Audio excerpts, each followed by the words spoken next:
Yo, what's going on, guys? Welcome back to a brand new video on the channel. Inside of today's video, we're going to be ranking the top 10 brawlers within this meta. So normally I do like a top 6, so I thought I'd switch up the style a little bit. Let me know whether you prefer this style in the comment section below. So before we jump into it, make sure you're using the creator code, that'd be greatly appreciated. And without further ado, let's jump into it. Okay, so jumping into the 10th best brawler in this meta, we have Lola. So Lola is an incredibly versatile brawler inside of this meta. She's good in multiple game modes, but the best game modes for her are definitely going to be the likes of Heist, Hot Zone, and Gem Grab. Heist and Hot Zone in particular, you're going to get so much value out of her super and her gadget, just being able to control so much of an area because that gadget can tank so much. It's incredibly underrated, even in Power League right now. Not really seeing Lola being picked too often, but whenever I see her being picked, she does dominate, especially in her lane. So of course you want to get the most value out of her gadget. That's where you're going to be really strong in, especially game modes like Heist as well. You can get so much damage onto the safe. When you combine her damage gear with her star power that increases her damage, it just enables you to just shred through opponents so quickly. Lola,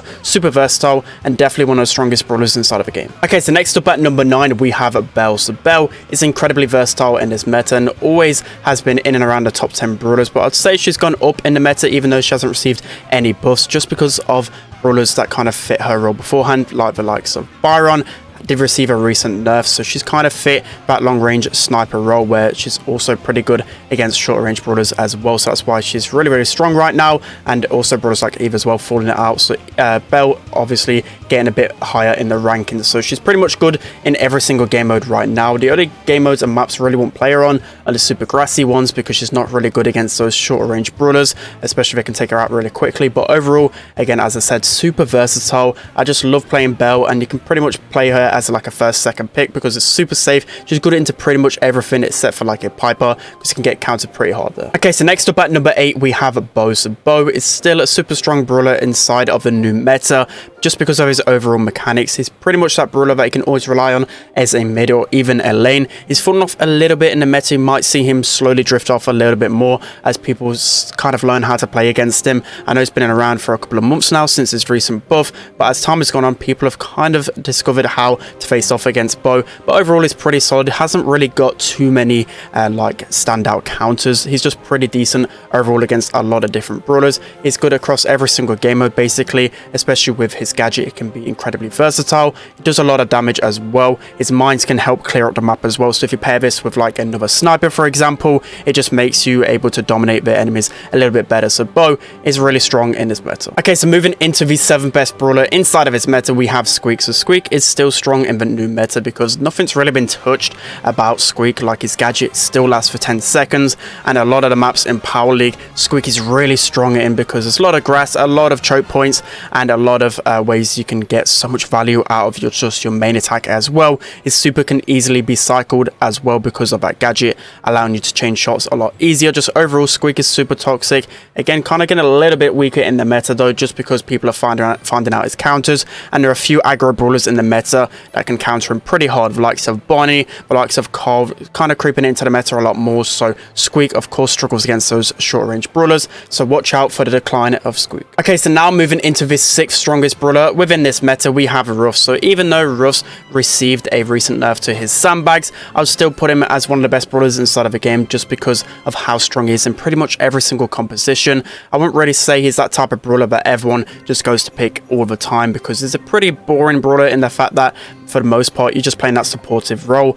So in Power League people will just mainly play the funner brawlers. When it comes down to competitive, people will always be picking Ruffs because he's just so solid overall. So even though his sandbags have been nerfed a little bit, it does struggle a little bit more against the brawlers that he used to hard counter, the likes of Stu for example. But for the most part you can actually switch out to his other gadget. I know it's not the strongest, but can be really good for gaining map positioning, but just overall Ruffs is still a solid option. Okay, so now moving into the top 5 brawlers within the meta. Starting off at number 5 we have Penny. So Penny still incredibly strong within this meta. Has gone down a little bit since the emergency nerf because she was pretty much the strongest brawler in the game. Quite clearly they nerfed her in a few ways, but still I would say a top 5 brawler within this meta just because of how easy it is for her just to hit her normal shots. And I'd actually say she isn't as reliant on her turret anymore. You can easily gun people in those 1v1 scenarios. I think over time as well Penny might start getting countered a little bit, but I still think again just overall overall, she's just super versatile. One of those brawlers that you can pretty much pick everywhere.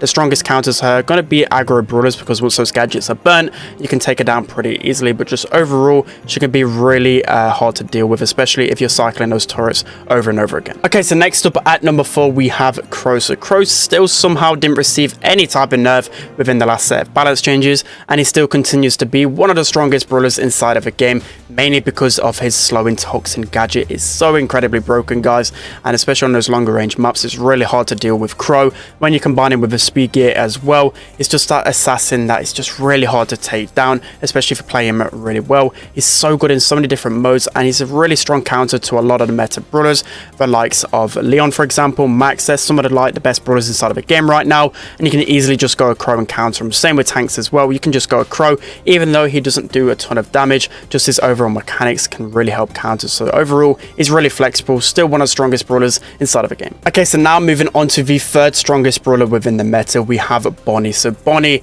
is incredibly OP right now. So I kind of called it since the beginning that Bonnie was going to be pretty strong. I was a little bit wrong with her second star power, but her first star power just makes it so the range is a little bit extra. It just allows you to get those 1v1 matchups a lot easier, and Bonnie just absolutely shreds in those 1v1 scenarios because you actually deal a little bit of damage on landing, and then you just also just shred them with how quick you can kill. The time to kill is just ridiculously fast. There's not a lot of brawlers that can deal with her long range and then deal with her close range as well. That's one of the main reasons why she's just so strong, because mechanically just broken. Just being able to be that long range brawler, which is really hard to deal with, especially with the gadget that gives you extra speed, and then just in those 1v1s you can just launch yourself onto them. Just so broken across so many different game modes. That's why she's just so strong. It's really hard to deal with a strong Bonnie. Okay, so now moving on to the second strongest brawler within the new meta, we have Janet. So Janet still really strong. She doesn't take the number 1 spot. I'll explain that in a little while, but overall she's still super strong. She received a little bit of a nerf, so you can't actually place your gadget whilst in mid-air, which was just like a mechanical nerf. Like, that should have never been a thing anyway. Just overall still super strong. She's just so good against so many different matchups. I feel like you could actually go her in every single map, every single mode. Her gadget can be really annoying as well. That radius is just so big, especially being able to chip down opponents as well. 100 damage isn't the most, but just being able to stop their regen is a really toxic trait, and just overall just being able to fly in the air for such a long time is super frustrating. A lot of brawlers you can pretty much free shot, and especially with that new star power as well, just makes her to be super strong and really annoying to deal with. Okay guys, so jumping into the best brawler in the new meta, we have Cole. So a lot of you guys are going to disagree with this one, but I've got a few reasonings. You got to hear me out on this one. So it was pretty hard to pick between Bonnie and Janet and Cole within the best brawlers, best brawler inside of a game, but I picked Cole just from one main reason. So a lot of people are still underrating Cole. So don't get me wrong, there's some obvious counters to Cole, which is why like a Cole meta is always healthy, because you can always counter him because of his super. Like, there's a lot of brawlers that can stop his super, but I won't really say the super is the strongest thing about him. Just his overall range, being able to pierce through enemies as well. His gadget is incredibly toxic as well, so it just makes him really strong. He's really good in every single game mode right now, and as I said, like, a lot of people are sleeping on him, not really banning him out in Power League or competitive, and I just see a Cole on the winning team every single time. And as I said, even if you have a really hard counter like Daryl, for example, like a Surge, Cole can still put in work because of the buffs he received over time, and it's just made him a really strong brawler. A lot of time I will use Protected Pirouette because you can get a lot of value out of that super, but trust me, Cole is definitely a brawler you don't want to be facing off against anytime soon. Alright guys, it's going to be it for today's video. Hope you enjoyed this one. Let me know what you think of my top 10 ranking. I know Cole is going to be a little bit controversial, but Cole metas are always healthy, so I wouldn't really say there's a single like completely broken brawler like there normally is in the past. Like Eve, for example, I think their meta is pretty healthy, a lot of counters to the top brawlers, so I'd say so far I'm really enjoying this meta. So let me know what you think of it. Let me know your top 10, and also there's a few more brawlers that I just missed out on the rankings, the likes of Stu, Leon, Gale, and Ash, some incredibly strong brawlers as well in and around the top 10. That's going to be it. Hope you guys enjoyed. Don't forget to like, comment, and subscribe, and I'll see you guys next time.